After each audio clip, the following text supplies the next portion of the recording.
Hello friends, SRH food சேனலின் அன்பான வணக்கம். ஃப்ரெண்ட்ஸ், இங்கே பாருங்கள், ரவை குழி பணியாரம் தான் ரெடி பண்ணியிருக்கேன். ரொம்பவே நல்லாயிருக்கும் ஃப்ரெண்ட்ஸ் சாப்பிட்றதுக்கு. இங்கே பாருங்கள், வாங்க ஃப்ரெண்ட்ஸ் வீடியோக்குள்ளே போகலாம். ரவை குழி பணியாரம் தேங்காய் சட்னி வச்சுருக்கேன். இதோட தொட்டு சாப்பிட்றதுக்கு அவ்வளோ ஒரு சூப்பராக இருக்கும் ஃப்ரெண்ட்ஸ். நம்ம எப்போதும் போல் தோசை இட்லி இந்த மாதிரி சாப்பிடாமல் இந்த மாதிரி குழி பணியாரம் ரெடி பண்ணி காலையில் டிஃபனாகவும் நம்ம ரெடி பண்ணிக்கலாம். ரொம்ப நல்லாயிருக்கும். குழந்தைங்களுக்கு ஈவினிங் ஸ்நாக்ஸாகவும் கொடுக்கலாம். ரொம்ப விரும்பி சாப்பிடுவாங்க குழந்தைங்க. இங்கே பாருங்கள், சூப்பரான குழி பணியாரம். இங்கே பாருங்கள் ஃப்ரெண்ட்ஸ், இவ்வளோ ஒரு நைஸாக இருக்குது பாருங்கள். இந்த சட்னியோடு எடுத்து சாப்பிட்றதுக்கு அவ்வளோ ஒரு சூப்பராக இருக்கும் ஃப்ரெண்ட்ஸ்.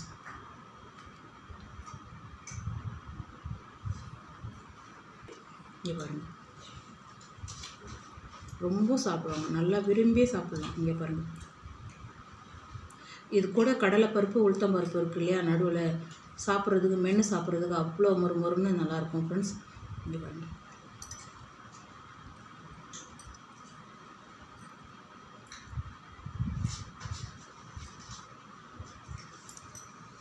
மூணு டீஸ்பூன் எண்ணெய் விட்டுருக்கேன்.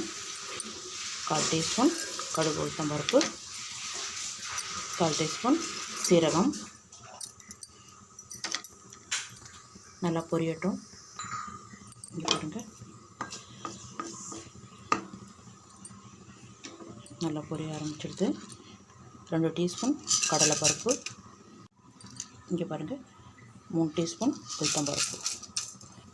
இதுவும் சேர்த்து நல்லா கொஞ்சம் லைட்டாக செவற அளவுக்கு வதக்கினா போதும் ஃப்ரெண்ட்ஸ். 2 நிமிஷம் ஃப்ரெண்ட்ஸ், இந்த அளவுக்கு இருந்தால் போதும். லைட்டாக கலர் மாதிரி இருக்குது பாருங்கள். இங்கே பாருங்கள், சின்ன துண்டு இஞ்சி, ஒரு 2 பச்சை மிளகாய் சின்னதாக கட் பண்ணியிருக்கேன். லைட்டாக அது கலந்துருக்கேங்க. இது பாருங்கள், ஒரு வெங்காயம் சின்னதாக கட் பண்ணியிருக்கேன். இங்கே பாருங்கள், கொஞ்சம் கருவேப்பிலை சின்னதாக கட் பண்ணியிருக்கேன்.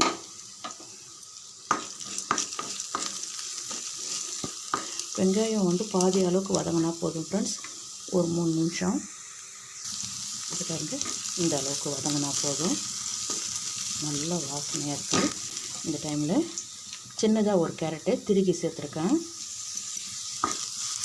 இது ஒரு 2 நிமிஷம் வதக்கிடலாம். 2 நிமிஷம் வதக்கினா போதும் ஃப்ரெண்ட்ஸ். இங்கே பாருங்கள் ஃப்ரெண்ட்ஸ், இந்த கேரட்டு இந்த மசாலாவுக்கு மட்டும் உப்பு சேருங்க. கொஞ்சமாக சேர்த்துங்க. 1/4 டீஸ்பூன் மஞ்சள் பொடி. இன்னும் ஒரு 2 நிமிஷம் நல்லா வதக்கி விடுங்க. இங்கே பாருங்கள் ஃப்ரெண்ட்ஸ், நல்லா வதங்கிருக்கு. ஸ்டவ் ஆன் பண்ணிவிடுங்க.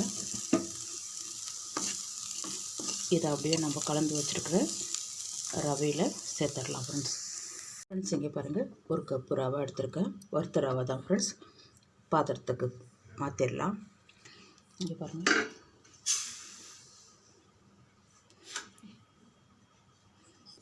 ஃப்ரெண்ட்ஸ் இங்கே பாருங்கள், 1/4 கப்பு அரிசி மாவு, பச்சரிசி மாவு. இங்கே பாருங்கள் ஃப்ரெண்ட்ஸ், தூள் உப்பு கொஞ்சமாக சேர்த்துக்குங்க. ஏற்கனவே நம்ம கேரட்டு வதக்கும் போது சேர்த்துருக்குறோம். இந்த ரவைக்கும் இந்த மாவுக்கு மட்டும் கரெக்டாக பார்த்து சேர்த்துருங்க ஃப்ரெண்ட்ஸ். நம்ம கலந்துட்ட பிறகு செக் பண்ணிவிட்டு இன்னும் கொஞ்சம் சேர்த்துக்கலாம். திட்டமாக சேர்த்துங்க. இங்கே பாருங்கள், கட் பண்ணி வச்சுருக்க கொத்தமல்லி இலை.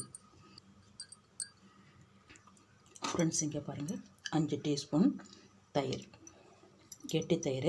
நார்மலாக இருக்கணும், ரொம்ப புளிச்சு இருக்கக்கூடாது. இங்கே பாருங்கள், நம்ம வதக்கி வச்சுருக்கிறது எல்லாமே அப்படியே கொண்டு வந்து இதில் சேர்த்துருங்க ஃப்ரெண்ட்ஸ். இங்கே பாருங்கள், வதக்கி வச்சுருக்கிற பொருளெல்லாம் சேர்த்தாச்சு. நல்லா கலந்து விடுங்க. தயிர் வச்சுருந்தோம் இல்லையா, அதே பாத்திரத்துலேயே ஒரு சின்ன டம்ளர் தண்ணி, அதிகமாக சேர்க்கக்கூடாது. திட்டமாக கொஞ்சம் கொஞ்சமாக பார்த்து கலந்து விடுங்க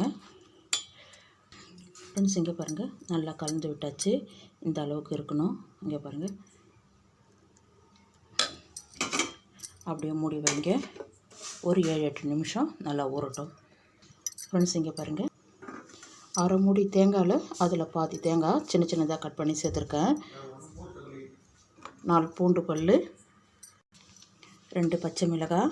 நல்லா காரம், நீங்கள் காரத்துக்கு தகுந்த மாதிரி மிளகாய் சேர்த்துக்குங்க. ஒரு சின்ன துண்டு இஞ்சி சின்னதாக கட் பண்ணி சேர்த்துக்கிறேன். கொஞ்சம் மல்லி இலை, அந்த தண்டும் சேர்த்து சேருங்க, நல்லாயிருக்கும். சட்னிக்கு தகுந்த உப்பு. அதுக்கப்புறம் ஃபஸ்ட்டு இதை அரைச்சிடலாம் ஃப்ரெண்ட்ஸ். இங்கே பாருங்கள், தேங்காய் அரைபட லேட் ஆகும், அதனால் தண்ணி விட்டு கொஞ்சம் அரைச்சிருக்கேன் பாருங்கள். 3 டீஸ்பூன் பொட்டுக்கடலை, ஒரு பாதி வெங்காயம். இப்போ கொஞ்சம் தண்ணி விட்டு நம்ம சட்னி பதத்துக்கு அரைச்சிடலாம் ஃப்ரெண்ட்ஸ். இங்கே பாருங்கள், நல்லா அரைச்சிட்டேன். இங்கே பாருங்கள், இது மாதிரி இருக்கணும். பாத்திரத்துக்கு மாற்றிட்டு ஃப்ரெண்ட்ஸ் இங்கே பாருங்கள், ரெடியாக வச்சுருக்கேன். கடுகு, கருவேப்பிலை, லைட்டாக ஜீரகம் சேர்த்து அப்படியே தாளிச்சிருக்கேன். அப்படியே கொட்டிவிடுங்க. அவ்வளோதான் ஃப்ரெண்ட்ஸ், சட்னி ரெடி ஆகிடுத்து. நம்ம குழி பணியாரம் ஊற வச்சுருந்தோம், எப்படி இருக்குன்னு பார்த்துட்டு நம்ம கல்லில் குழி பணியாரம் ஊற்றிடலாம் ஃப்ரெண்ட்ஸ். நல்லா ஊறி இருக்குது. ரொம்ப தண்ணி விட வேண்டாம், கொஞ்சம் பார்த்துக்குங்க. கொஞ்சம் திக்காக இருக்கிற மாதிரி இருக்குது. இங்கே பாருங்கள், லைட்டாக தண்ணி விட்டுடலாம். இங்கே பாருங்கள், தண்ணி விட்டு கொஞ்சம் கலந்து விடுங்க. நம்ம தோசை மாவு பதத்துக்கு இருந்தால் போதும். இங்கே பாருங்கள்,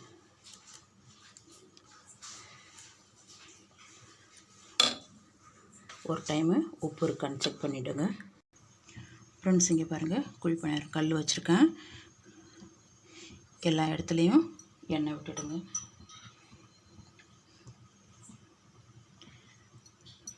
பாருங்க, நம்ம மாவு ரெடி பண்ணி வச்சுக்கிற மாவை நல்லா ஒரு டைமு கலந்து விடுங்க. ஒரு டைமும் நம்ம குழி பணியாரம் ஊற்றும் போது கலந்து விட்டு தான் ஊற்றணும். இங்கே பாருங்கள், எண்ணெய் நல்லா சூடு ஏறட்டும் ஃப்ரெண்ட்ஸ். நம்ம கலந்து வச்சுருக்கிற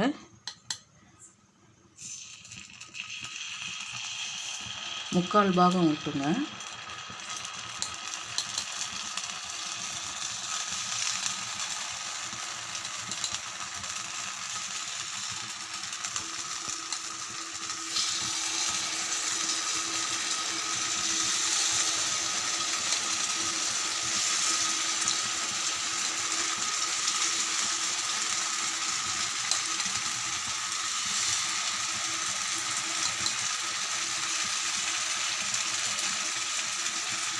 லைட்டாக எண்ணெய் விட்டுடுங்க. அப்படியே மூடி வைங்க ஒரு 3 நிமிஷம் ஃப்ரெண்ட்ஸ். இங்கே பாருங்கள்,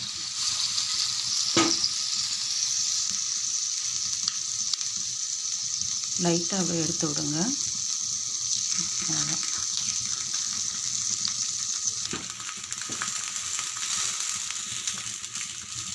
இதே மாதிரி எல்லாமே திருப்பி விடுங்க ஃப்ரெண்ட்ஸ். எல்லாமே திருப்பி விட்டுட்டேன். இன்னும் ஒரு சைடு கொஞ்சம் எண்ணெய் விட்டிங்கன்னா நல்லா வெந்து வரும். 1 டீஸ்பூன் கிட்ட எண்ணெய் விடுங்க. தீ வந்து மீடியமாக வச்சுருக்கேன், அப்போ தான் உள்ளே இருக்கிற மாவெல்லாம் நல்லா வெந்து வரும். மீடியமாக வைங்க. நல்லா 2 சைடும் திருப்பி விட்டு எடுங்க.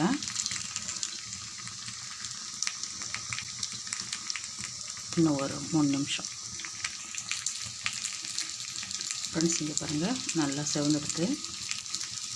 அப்படியே நல்லா செவந்து வெந்து வந்திருக்கு. அப்படியே எடுத்துடலாம் ஃப்ரெண்ட்ஸ்.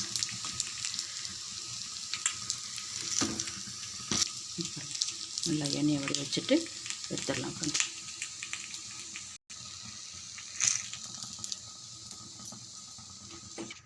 ஃப்ரெண்ட்ஸ் இங்கே பாருங்கள், சூடாக இருக்குது. பாருங்கள், குழி பணியாரம் எடுத்து வச்சுருக்கேன், சூடாக இருக்குது ஃப்ரெண்ட்ஸ். வாங்க ஃப்ரெண்ட்ஸ், சாப்பிட போகலாம். ஃப்ரெண்ட்ஸ் இங்கே பாருங்கள், ரவை குழி பணியாரம் ரெடி பண்ணியிருக்கேன். ரொம்பவே நல்லாயிருக்கும் ஃப்ரெண்ட்ஸ். குழந்தைங்களுக்கு ஈவினிங் ஸ்நாக்ஸாகவும் கொடுக்கலாம், காலையில் டிஃபனாகவும் ரெடி பண்ணலாம். ரொம்பவே நல்லாயிருக்கும் ஃப்ரெண்ட்ஸ். குழந்தைங்களுக்கு ரொம்ப பிடித்தமாக இருக்கும். இந்த வீடியோ பிடிச்சிருந்தா லைக் பண்ணுங்கள், ஷேர் பண்ணுங்கள், கமெண்ட் பண்ணுங்கள், மறக்காம சேனல் சப்ஸ்கிரைப் பண்ணுங்கள். அப்படியே பக்கத்தில் இருக்க பெல் ஐகானை கிளிக் பண்ணுங்கள். Thank you friends.